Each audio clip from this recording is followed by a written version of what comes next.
플라스틱 숟가락을 삼키고 병원에 입원을 했다가 거기서 도주했던 김길수 사흘 만에 붙잡혔습니다. 또 이 지드래곤의 마약 혐의 첫 조사도 있었죠. 이거 지금 장안에 이슈가 되고 있습니다. 김성훈 변호사에게 자세한 해설을 듣겠습니다. 안녕하십니까? 안녕하세요. 어서 오십시오. 우선 이제 김길수가 붙잡힌 다음에 모습, 그 취재진과 문답하는 것 잠깐 먼저 들어보고 여쭤보겠습니다. 자, 보시죠.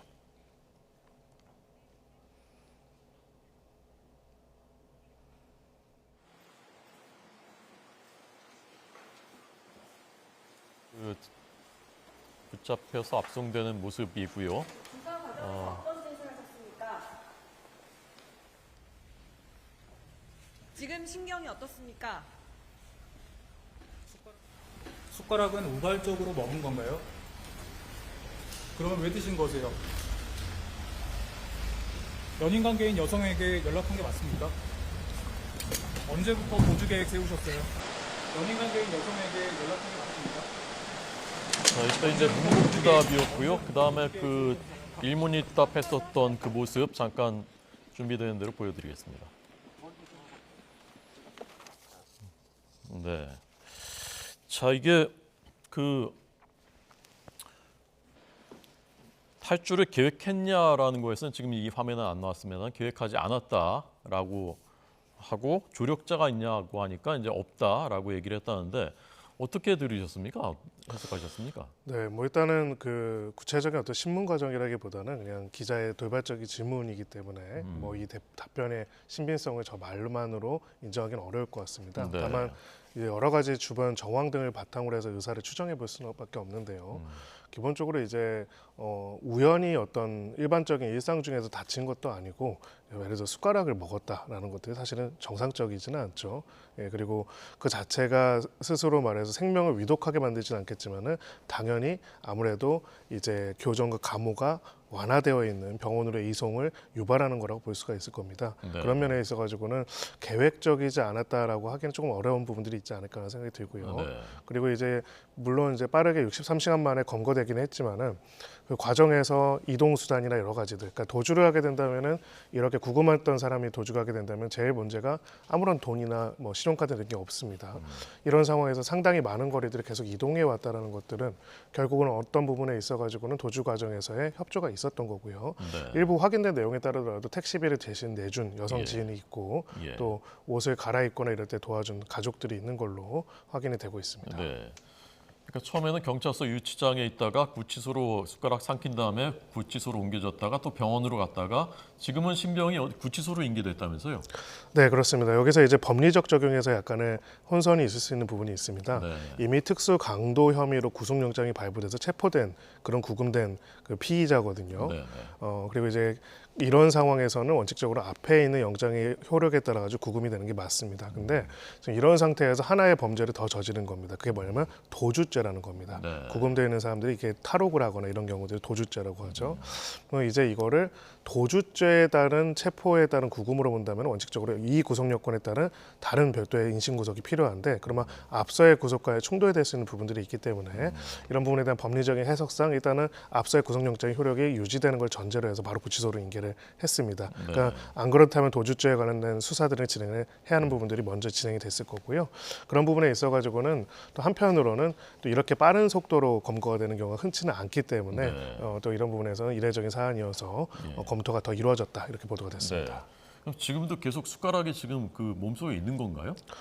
네, 일단은 치료를 완전히 마무리하지 않은 상태에서 도주한 걸로 보이기 때문에 예. 이 부분에 대해서는 아마 그 똑같이 별도의 또 치료를 받아야 하는 것으로 보입니다. 네. 그러니까 처음에 체포됐을 때가 이제 특수강도 혐의로 체포된 건데 그때 어떤 그 범행을 하려다가 그 체포된 건지 그 좀 설명을 해주시죠. 네, 그 저가로 환전을 해주겠다. 저 환전을 굉장히 유리한 금액으로 해주겠다라는 이야기로 속여가지고 어떤 제3자로부터 한 7억 원 넘는 금액을 네. 강취했다고 합니다. 그래서 만난 사람한테 이 편취와 강취가 다른데요. 네. 속여가지고 돈을 뺏는 거, 그 사람 의사에 뺏는 걸 사기라고 해서 편취라고 하고요. 예. 강취는 그 사람의 의사에 반해가지고 폭행 또는 협박으로 뺏는 걸 강취라고 합니다. 근데 지금 보도된 내용에 따르면 후추 스프레이를 뿌려가지고 예. 이제 그 사람을 이제 무력화시킨 다음에 그 돈을 빼앗아서 달아났다가 검거된 것이라고 합니다. 그러니까 싸게 환전해주겠다라고 속여서 현금 가방을 가지고 나오니까 후추 스프레이를 뿌려서 이제 맞습니다. 뺏어서 이제 도망간 것이고. 그렇습니다. 예. 예, 알겠습니다. 자, 그런데 이제 워낙 여러 군데를 옮겨 다녔고 이 도주하는 63시간 동안에 여러 가지 이제 행동을 했단 말입니다. 이것은 이제 어떤 심리, 어떤 것을 해석하셨습니까? 네, 일단은 도주 자체는 계획적이라고 하더라도 이제 도주 이후에 사실 말하 그 이후에 어떤 계속적으로 은닉하고 스스로를 감추고 사는 것도 다른 문제이기는 합니다. 네. 지금 보면은요, 일단은 그 서울에 그 관련돼서 한림대병 안양에서 탈출을 해가지고 그래서 계속적으로 이제 서울 근교를 이동한 것으로 보이고 예. 사실 어제 오후만 하더라도 가장 마지막으로 목격된 곳이 고속터미널이었기 예, 때문에 좀 다시 보여주십시오. 네, 다시 어떤 그 소위 말하는 지방으로 도주를 했으려고 하는 것이 아닌가는 추정이 되는데요. 네. 결과적으로는 다시 이제 이번에 검거된 곳을 보면은 이제 이 근처 원래 이제 도주하고 신동생이 있었던 근처에서 의정부역 인근에서 네. 체포가 됐습니다. 예. 자, 이걸 보면은 결론적으로는 도주와 그 다음에 자기 자신을 감추는 데 있어서는 필요 불가결하게 필수적으로 주변 지인들의 도움이 필요합니다. 예. 그러니까 아무래도 그런 부분이 필요하다 보니까 근거지와 가까운 부근에서 계속적으로 있었던 것으로 보이고요. 네, 네. 그러니까 일단 도주하는 과정까지는 어떻게든 했지만은 그 이후에 중장기적인 도피 생활을 계속하기에는 필요한 준비들이 갖춰져 있지 않았기 때문에 네. 결국 멀리 가지 않은 상태에서 잡혔을 가능성이 있다 이렇게 보입니다. 네. 9년 동안 복역했었던 이제 전력이 있고 2020년에 출소했고 이번에 이제 그 체포됐다가 또 도주까지 했단 말입니다. 이러면 어떻게 해야 됩니까? 형량이 크게 높아지는 겁니까? 네, 도주죄 자체는 형량 자체가 크게 높지는 않습니다. 1년 이하의 징역이긴 하지만은요. 근데 나머지 범죄들, 특히 지금 특수 강도 같은 경우에는 굉장히 형이 높은 범죄입니다. 네. 이 부분의 양형 판단에 있어서 굉장히 중요한 요소를 차질 거고요. 예. 이 부분에 있어서 범행의 태양도 보지만은 이후에 반성하는 태도가 있는지를 보게 되는데 결과적으로 죄값을 치르지 않고 도주했다는 것들은 도주죄가 추가로 적용된 거랑 또 별개로 특수 강도죄에 대한 형량도 굉장히 높일 수가 있습니다. 예. 근데 이제 그 상식적으로 우리가 의문을 갖게 되는 것이 체포됐었던 사람이 숟가락을 삼켜서 이제 구치소로 갔다가 병원으로 갔는데 어떻게 그렇게 유유히 빠져나갈 수가 있었을까라는 부분이 이게 화면으로 이제 봤거든요. 그거 어떻게 되는 겁니까? 규정이? 네, 기본적으로는 구치소에서 이제 그런 행동을 했을 경우에 병원으로 이송이 될 수도 있죠. 네. 병원으로 이송이 될 경우에는 원래는 구치소 같은 경우에는 사실은 그 교정기관입니다. 굳이 말하자면은요. 예, 그러니까 예. 교정국에서 이제 담당하기 때문에 담당하는 이제 교도관들이 같이 가가지고 이제 소위 말해서 이 사람이 도망가지 못하도록 하는 감시, 관독하는 역할들을 하죠. 예. 그리고 원래는 이제 뭐 수갑이라든지 이런 여러 가지 장치들이 있지 않습니까? 근데 이제 치료 중에는 확실히 그게 완화될 수밖에 없는 부분이 있고요. 네. 두 번째로 이제 이 사안 같은 경우에는 화장실을 아마 간다고 하면서 갔다고 합니다. 예. 그래서 이 부분에 있어서 화장실을 가는 과정에서 그런 부분에 있어가지고의 개호 장치들을 이제 해체했을 가능성이 높고요. 네. 무엇보다도 가장 큰 거는 이제 해당되는 관리 감독을 했던 교도관들이 이 부분에 대해 가지고 도주의 의사를 예측을 잘 못했던 부분이 있는 것 같습니다. 예. 그러니까 일반적으로 그냥 병원 가서 치료받는 것 중에 하나라고 보고 그만큼의 높은 수준의 경계를 안 했다고 보이거든요. 예. 다만 경위를 봤을 때는 그분에서 좀 아쉬운 부분이 있는 것이 그냥 아파가지고 간 게 아니지 않습니까? 네, 네. 고의적으로 소위 말하는 자기를 상해가지고 간 거고 자기의 상해의 방법도 굉장히 좀 어떻게 보면 엽기적입니다. 사실은요. 예, 그렇게 숟가락을 삼킨다는 건 사실 일반적이진 않죠. 그렇다면은 이것이 단순하게 병원에 가기 위한 것, 자기 자신을 상해하는 것뿐만 아니라 병원과 같이 아무래도 구치소보다 훨씬 더 이제 경비가 삼엄하지 않은 곳으로 이동하거나 도주하려는 의도가 있었다는 것들을 조금은 우려하면서 경계 수준을 높였어야 하는 것이 아닌가 하는 아쉬움이 듭니다. 네. 어떻게 계속 이렇게 도주해서 다닐 수 있다고 생각한 것일까요? 어떤 심리, 어떤 의도로 이 도주를 한 것일까요?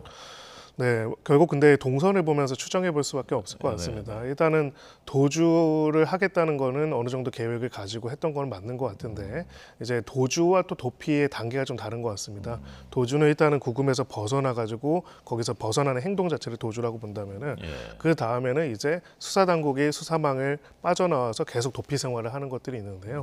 도주야 이렇게 병원에 갔다가 저렇게 도주를 할 수 있겠지만 도피 생활은 사실은 상당히 많은 준비가 필요하고 또 도움과 지원이 필요한 상황일 겁니다. 네, 네. 결국은 도주는 일단은 했지만은 그런 도피를 할 만큼의 충분한 어떤 자력들을 못 갖춘 상태에서 결국은 자신의 근거지와 지인들 주변을 계속 맴돌면서 연락을 하다가 예. 이 부분에 있어서 잡혔다라고 보이고요. 결국 네, 네. 중장기적인 도피 생활에 대한 계획까지는 제대로 갖추지 못할 상태였을 가능성이 높습니다. 예.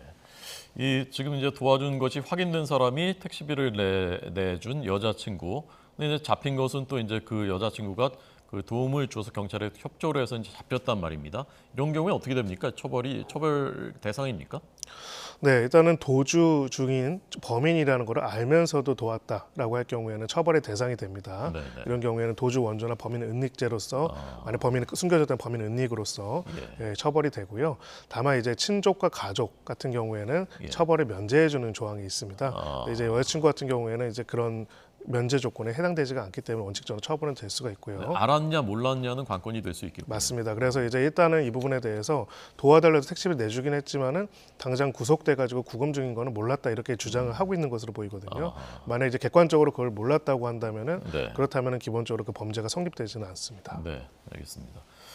자, 조사 진행될 테니까요. 어떤 동기였는지 뭐 그 이후의 과정에서 또 어떤 일이 있었는지는 계속 이제 속보가 전해지는 대로 전해드리겠습니다.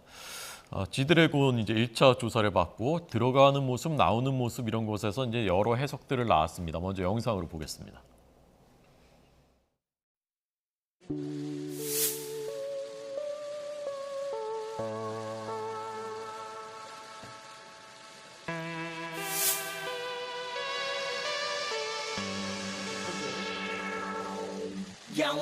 검찰에 자진 출석하신 이유가 있으십니까? 알아봐요. 가서 염색이나 탈모는 언제 하셨나요?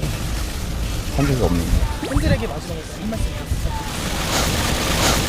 그리고 너무 걱정 마시고 계속 갖고 오겠습니다. 간이시약 검사 결과는 어떻게 나오셨나요? 음성으로 나왔고요. 동일 검사 또한 일단은 긴급으로 요청은 드린 상태이고 웃다가 끝났습니다. 웃다가 장난이고요. 네.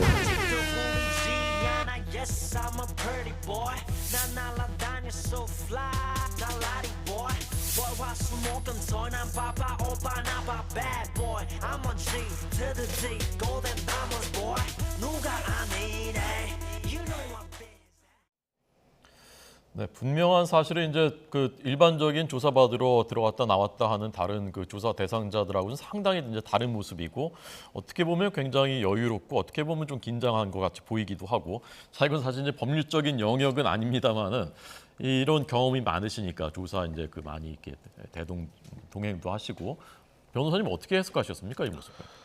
뭐 기본적으로 이제 연예인이어서 그러신 것도 있는 것 같습니다. 네, 네, 예, 네. 그러니까 그 어찌 보면은 보통은 조사라는 거는 이제 일반인들은 조사를 받을 때 수사기관을 상대한다는 것이 되게 큰데요.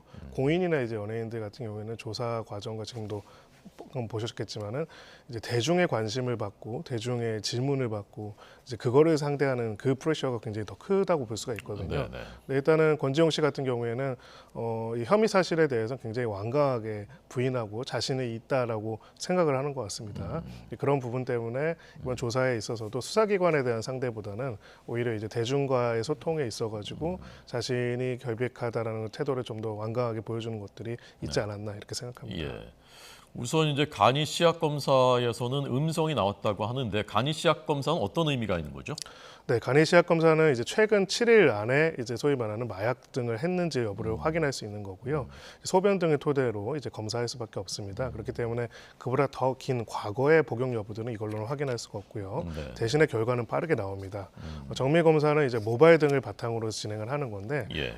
이거에 걸리는 기간들은 보통 통상 한 1개월 정도는 걸리는 걸로 보고 있고요. 예, 예. 근데 이제 모바일 검사 같은 경우에도 훨씬 장기간에 이제 소위 말하는 그 마약 복용 여부들을 확인해 볼 수는 있습니다. 최대한 1년까지 가능한 걸로 알고 있는데요. 1년 전에 한 것도 나옵니까? 그러니까 정확히 한 1년 정도까지는 가능한 걸로 알고 있습니다. 네. 뭐 3, 4년 전까지는 잘 모르겠습니다. 예, 예, 근데 그리고 그 모발의 길이에서 어디에서 소위 말하는 측정되는지에 따라서 그 시기도 대충 추정을 할 수가 있는데 제가 아마 보통은 간이 검사만 하는 경우는 많지가 않고요. 간이 예. 검사랑 정밀 검사를 다 같이 하기 때문에 정밀 검사를 진행을 했다면 또 그 결과 또한 곧 나올 것으로 보입니다. 네.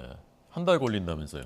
근데 이제 그 결과를 맡긴데 보통 한 달 정도면 나오는데 아까 긴급으로 요청했다는 걸 봐서는 사실은 소위 말하는 검사에 물리적으로 소요되는 시간이 있고 예. 통상적으로 행정적으로 소요되는 시간이 있는데 그보다는 좀 빠르게 진행될 가능성이 있어 보이고요. 네. 앞서의 이성균 씨 사례를 보면은 사실은 결과가 생각보다 빨리 나오지 않았습니까? 예, 그런 면에서는 조금 더 속도가 높게 나올 가능성이 있어 보입니다. 네. 아까 이제 그 한 기자가 염색이나 탈색을 한 적이 있느냐라고 물으니까 없다고 답했거든요. 그 염색 탈색이 이것하고 연관이 돼 있다면서요? 네, 결국은 이제 모발을 통해서 검사를 하는 거기 때문에 이제 모발에 손상이 가거나 뭔가 달라지는 부분이 있으면 검사의 정밀도가 떨어지지 않겠냐라는 의문이 있고요. 다만 네. 이제 지금 염색을 했을 경우에는 무조건 이제 관련된 그 검사가 결과가 음성으로만 나온다 그렇게 해볼 수는 없습니다. 예, 꼭 예. 그렇지는 않고요. 다만 이제 가끔 보면은 이제 마약 혐의자들 중에서 완전히 이제 소위 삭발한 사람들이 나오죠. 모발 자체가 없는 그런 상황에서는 뭐 검출할 수 있는 모발이 없고 있더라도 최근에 자란 모발이기 때문에 사실은 정밀 검사로도 밝기가 굉장히 어렵습니다. 예. 염색이나 탈색을 하면 조금 더 이제 조사가 그 검사가 조금 더 어려워지는 거군요. 그러니까. 네, 근데 그거 자체로 검사의 결과가 아예 불가능해진다 이렇게 볼 수는 없습니다. 네. 아까 이제 취재진하고 일문일답하는 과정에서 서로 무슨 상황인지 모르는 상황에서 저도 확인하기 위해서 나왔다라고 하던데 웃으면서 뭐 웃다가 끝났다라고 하던데 어떻게 해석하셨습니까? 네, 결국은 이제 이 조사 자체가 시작되는 것 자체가 이제 어떻게 보면은 특정 그 피의자들의 진술에서 시작된 것으로 보입니다. 일단 정황상으로는요. 예. 뭐 소위 A 실장이라고 하는 인물에 대해서 조사를 하는 과정에서 그렇다면 누구한테 마약을 공급했고 누구랑 같이 마약을 했는지를 물어보는 과정에서 이 이름이 나와서 조사가 진행됐을 가능성이 있고요. 그런 부분에 있어가지고는 이제 권지용 씨 같은 경우에는 해당되는 인물과의 관계 자체를 아예 부인하고 있는 상황이라면은 그렇다면은 그 질의를 하는 과정에서 보통 이렇게 물어봅니다. 몇 월 몇 시에 어디에 거기 가신 적 있으시죠? 라고 물어보고요. 두 번째는 가서 뭐 누구 만난 적 있고요. 이 사람 아시죠? 라고 물어보고요. 세 번째는 그러면 이 사람이 진술에 따르면은 몇 월 며칠에 이 사람과 여기서 이런 약물을 했다라고 하는데 여기에 대해서 어떻게 생각하시나요? 이런 걸로 하나씩 물어볼 겁니다. 네, 근데 이제 그 단계별로 물어보기 때문에 앞 단계처럼 아예 간 사실이 없다, 아예 만난 사실이 없고 그것을 객관적으로 입증하는 내용들이었다면은 뒤에 관한 질문들에 대해서 서로 그냥 별다른 얘기를 안 했을 가능성도 있습니다. 예. 그 휴대전화 제출했다는 것도 이제 그런 것과 연관이 돼 있는 거겠군요. 네, 그렇습니다. 결국은 조사라는 거는 실체적 진실을 밝히기 위해서 여러 객관적 증거를 만드는 과정, 확인하는 과정이고요. 예. 그 여러 객관적인 증거 중에서는 주변 인물들의 증언과 관련된 진술과 관련된 부분도 있고 물리적인 아까 모발 검사가 화학적, 생화학적인 부분도 있습니다. 또 하나는 이제 통신이죠. 결국은 그 내용과 관련돼서 누군가 주고받은 내용들이 있다고 한다면은 그 또한 하나의 중요한 증거가 될 거기 때문에 관련된 것들을 그래서 제출한 것을 조사하고 있다 이렇게 볼 수가 있습니다. 네. 경찰이 뭐 증거는 제시하지 않았다라고 하는데 경찰 입장에서는 증거가 만약에 있다 하더라도 지금 단계에서는 제시하지 않았을 가능성도 있는 겁니까? 아니면은 경찰이 지금 아직 초기이기 때문에 더 이상 이제 아직 진전이 안 됐을 가능성이 더 큰 겁니까?